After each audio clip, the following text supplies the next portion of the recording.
Wanita cantik ini adalah CEO dari perusahaan Senorita. Namanya adalah Ajeng. Ajeng berniat menyamar sebagai OB karena ia ingin menyelidiki tentang kasus bahwa telah terjadi penindasan karyawan di perusahaan yang ia jalani. Ketika sedang briefing, Ajeng gak terima melihat Reni, teman OB-nya, diperlakukan gak pantas oleh Anissa, sang manajer kebersihan. Ajeng lalu membela dan melawan Anissa. Anissa yang merasa direndahkan dengan sengaja mengotori sepatunya yang seharga 200 juta itu, lalu menyuruh Ajeng untuk membersihkannya. Reni yang tak tega melihat temannya yang gak bersalah karena perbuatannya berniat menggantikan Ajeng untuk membersihkan sepatunya. Gak lama kemudian Rizal yang melihat itu datang dan ingin melerai masalah yang terjadi. Ajeng yang menceritakan faktanya seketika ditampar oleh Rizal karena merasa dibohongi. Rizal membela Anissa karena yakin Anissa tidak mungkin melakukan apa yang diceritakan oleh Ajeng. Anissa yang memiliki hati yang baik dijanjikan oleh Rizal akan naik jabatan. Rizal meyakini Anissa jika dia sudah memberitahu pamannya untuk menjadikan Anissa sebagai wakil departemennya. Suatu ketika Ajeng dan Reni sedang berbincang, tiba-tiba ia didatangi oleh Anissa dan security perusahaan. Anissa memfitnah Ajeng karena sudah mengambil kalung berlian miliknya. Ketika diperiksa, petugas menemukan kalung berlian milik Anissa dan ingin membicarakan Ajeng. Tidak hanya itu, Anissa juga menyuruh Ajeng untuk bersujud dan minta maaf padanya. Gak terima atas perintah itu, Ajeng mensarankannya untuk ngecek CCTV perusahaan. Ketika sedang memeriksa CCTV, ternyata CCTV-nya sedang rusak dan tidak berfungsi. Anissa semakin yakin kalau Ajeng yang mengambil kalungnya. Gak lama kemudian, petugas datang dan membawa anak Reni yang dinilai ingin mencuri barang di salah satu ruang departemen perusahaan. Hal itu lantas dibantah oleh Dimas karena dia di sana ingin memberikan kado untuk ibunya yang saat ini sedang berulang tahun. Gak terima atas alasan apapun, Anissa memutuskan agar mereka semua ditahan.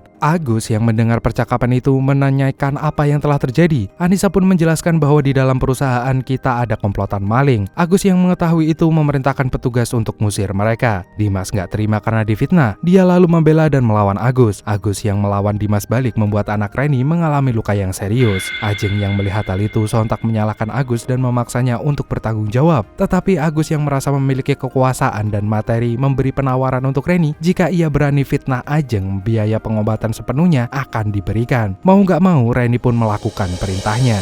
Reni yang sudah mengorbankan Ajeng pun ternyata ditipu oleh Agus. Uang yang dijanjikan hanyalah omong kosong. Dan keesokan harinya, Ajeng yang tidak tega melihat anak Reni terluka parah berinisiatif memberikan donasi untuk pengobatan Dimas. Ia memerintahkan Anton, anak buahnya, untuk memberikan uang yang ia miliki padanya. Akan tetapi, Anton yang menerima mandat itu malah nyuruh anak buahnya untuk menitipkannya kepada Inta, kepala manajer departemen personalia. Di sisi lain, Reni yang kepusingan mencari biaya pengobatan anaknya mencoba meminjam kepada manajer dan kepala kebersihan. Ajeng yang melihat itu dari kejauhan sontak langsung menghubungi Anton. Ternyata uang yang diberikan sampai saat ini belum juga diberikan. Tidak tahan melihat Reni semakin direndahkan, Ajeng datang untuk menenangkan Reni. Ia mengatakan kalau perusahaan telah memberikan dana donasi untuk biaya pengobatan, tapi hal itu dibantah oleh Rizal yang bilang perusahaan tidak akan memberikan sumbangan padamu sepeser pun. Reni pun semakin bersikeras memohon untuk meminta bantuan pinjaman biaya pengobatan anaknya kepada Rizal dan Anissa. Tak tahan melihat Reni sampai memohon, Ajeng pun langsung memberikan Supreme Black Card-nya kepada Reni. Tetapi Anissa yang melihat Ajeng punya kartu Supreme Black Card pun langsung mengambilnya. Anissa nggak percaya jika Ajeng memiliki kartu Supreme Black Card. Kartu Supreme itu hanya ada 3 di dunia. Di tengah kehebohan Anissa, Ajeng, Rizal, dan Reni, Agus tiba-tiba datang untuk mencegahi mereka karena khawatir jika CEO perusahaan datang melihat kekacauan yang terjadi. Setelah itu, nggak lama kemudian Intan datang dan memberitahu semuanya jika CEO perusahaan sebentar lagi akan datang. Maka lebih baik mereka selesaikan masalahnya sekarang. Intan yang mengetahui Supreme Black Card itu langsung mengaku kalau itu milik dia. Ajeng yang melihat itu sontak kesal dalam hati ketika Intan mengakuisisi kartu Supreme Black Card-nya. Bisa-bisanya punya gua lu akuin juga. Dasar gak tahu malu banget jadi orang bak-bak.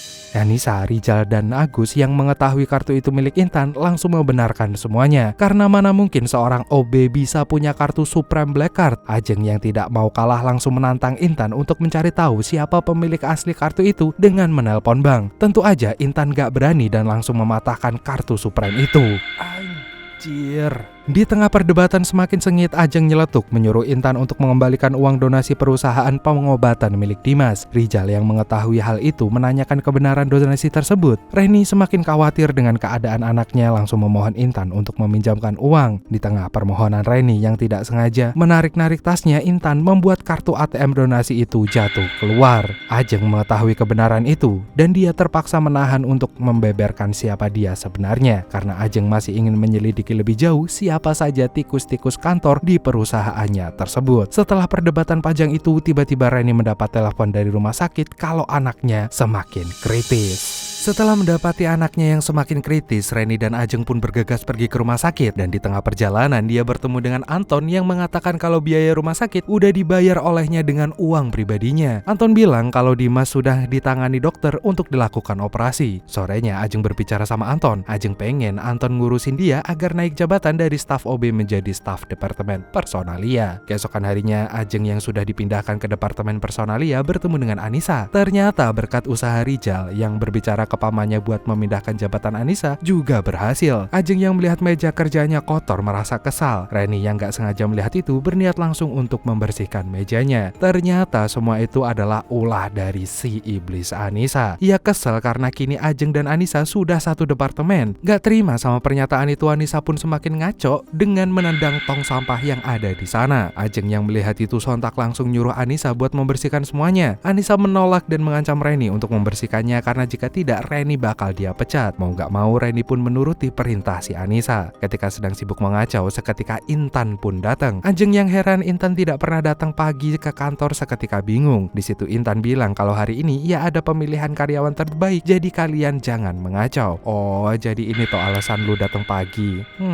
Make sense. Ajeng lalu bilang penghargaan itu tentu jelas bukan untuk Intan, karena Intan gak pantas mendapatkan penghargaan karyawan terbaik dari perusahaan. Mendengar itu, seketika Intan langsung menampar Ajeng dan mengatakan, kamu udah bosen kerja ya di sini. Berani-beraninya kamu ngomong gitu. Intan pun langsung menyuruh Agus untuk mengeluarkan surat pemecatan untuk Ajeng. Si Agus yang tahu kalau bosnya dikatakan seperti itu, dia lantas membela Intan dan menyuruhnya untuk berlutut minta maaf. Ajeng yang menolak langsung ditampar sama Agus dengan keras. Agus yang kesal karena tidak dihargai oleh mantan karyawan OB seperti Ajeng pun langsung mengancam dengan menyebarkan video aibnya lalu melaporkannya ke polisi. Jika dia masih tidak ingin minta maaf, Agus pun terpaksa akan melakukannya. Reni sontak langsung membela Ajeng untuk berlutut minta maaf di hadapan Intan. Ajeng yang gak tega melihat Reni harus berlutut di hadapan para atasan biadab ini langsung menghubungi Shane. Ajeng meminta Shane untuk memecat mereka semua karena sudah berlebihan dalam melakukan penindasan pada para karyawan. Dalam telepon itu, Ajeng juga berkata untuk mempersiapkan penghargaan kepada Reni sebagai karyawan terbaiknya. Mereka yang masih gak percaya bahwa Ajeng adalah direktur utama di perusahaan grup Senorita pun langsung menertawakannya. Anissa langsung bilang kepada Ajeng, Ajeng, udah siang masih aja ngimpi, rupamu loh cah, rak pantes, kata Anissa.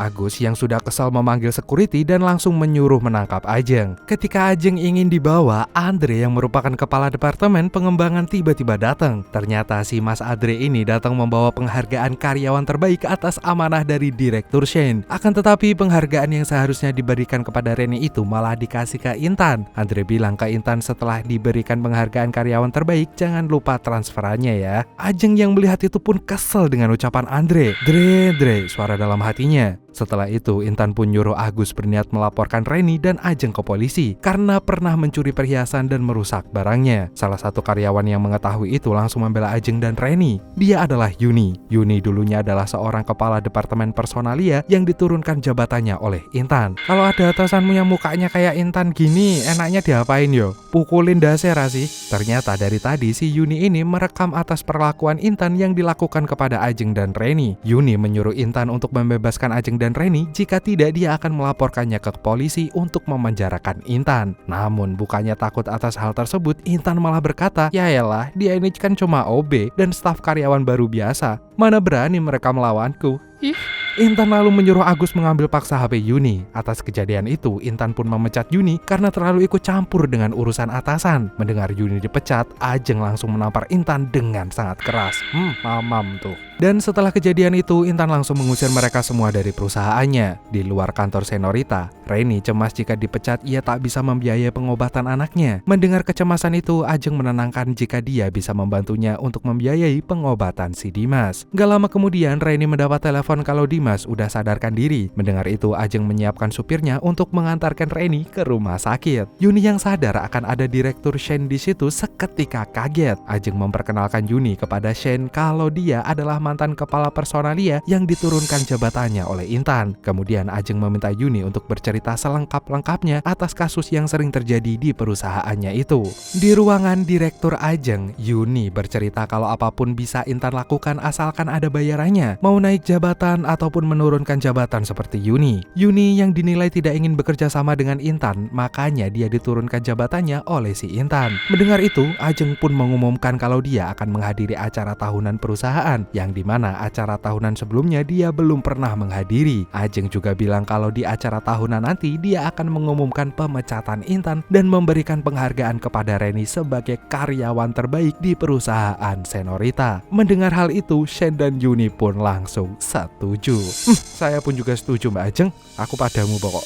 Selesai berbincang, Ajeng dan Shen memutuskan untuk pergi ke rumah sakit untuk menjenguk Dimas. Di rumah sakit, Ajeng berterima kasih kepada Reni karena telah menjadi sahabat sekaligus keluarga yang baik bagi dirinya. Gak hanya itu, Ajeng mengundang Reni untuk hadir di acara tahunan. Reni yang sebelumnya menolak karena sudah dipecat, kemudian berubah pikiran setelah tahu kabar bahwa Intan akan dipecat di acara itu. Ternyata Reni sudah lelah dengan tingkah laku atasannya itu yang selalu memperlakukannya seenaknya. Dan dia pun bersedia datang ke acara tahunan. Keesokan harinya, Intan mendapat kabar telepon bahwa Ajeng akan datang ke kantornya untuk memberikan penghargaan karyawan terbaik. Di situ, Intan sangat percaya diri karena hanya dia yang pantas mendapatkan penghargaan itu. Belum tahu aja lu wujud direktur yang sebenarnya, Intan.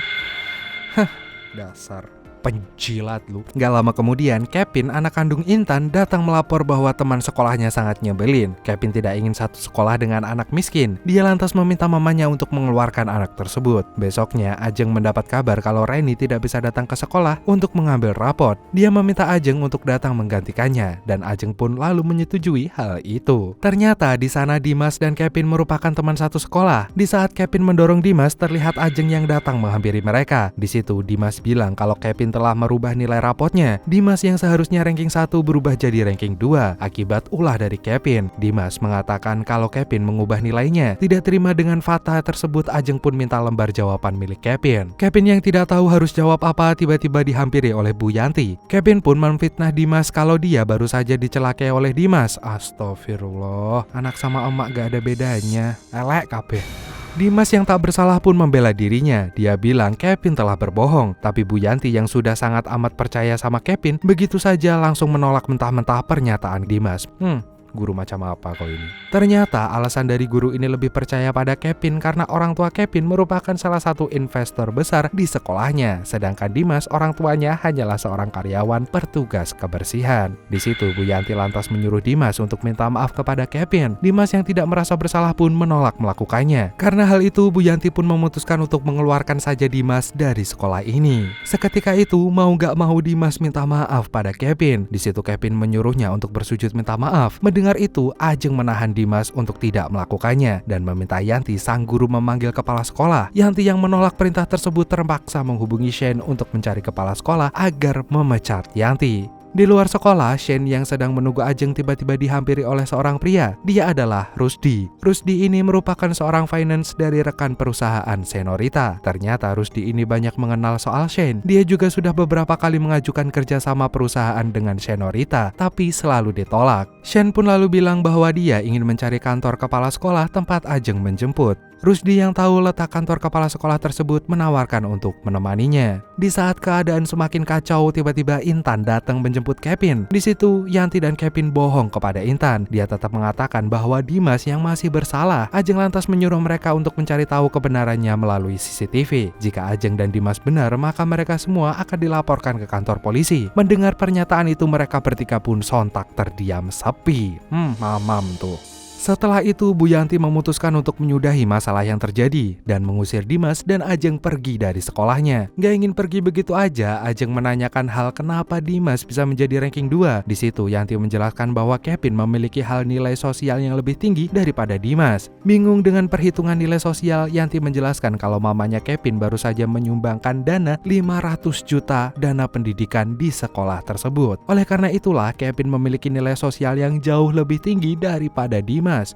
Waduh. Mendapati pernyataan itu, Dimas akhirnya mengalah dan menerima penilaian tersebut. Di lain tempat, Shane yang bertemu dengan kepala sekolah bersama Rusdi melaporkan bahwa pihak sekolah telah melakukan kecurangan terhadap siswanya. Kepala sekolah yang mendengar itu langsung menanggapi dan mencari tahu permasalahan itu. Mengetahui kepala sekolah yang sigap menanggapi apa yang dilaporkan oleh Rusdi, dia yakin bahwa nanti Shane bakal memberikan izin kerja sama dengan perusahaannya. Intan yang masih sibuk menyuruh Ajeng berlutut minta maaf tiba-tiba mendapat telepon. Dalam telepon itu dia bilang kalau suaminya menelpon untuk mencari tahu keberadaan pacar Direktur Shane karena sibuk mengurusi anak mereka yang sedang dibully. Ajeng yang mendengar perkataan dari telepon tersebut mengatakan kalau dia adalah pacar Direktur Shane. Benar saja, mereka tentu gak percaya dan malah menertawakannya. Mana mungkin seorang direktur bisa pacaran sama gembel kayak kamu, katanya. Minimal kamu sadar diri jadi orang. Yanti pun menertawakan perkataan Intan, dan Ajeng pun kembali pasrah dengan pernyataan mereka semua.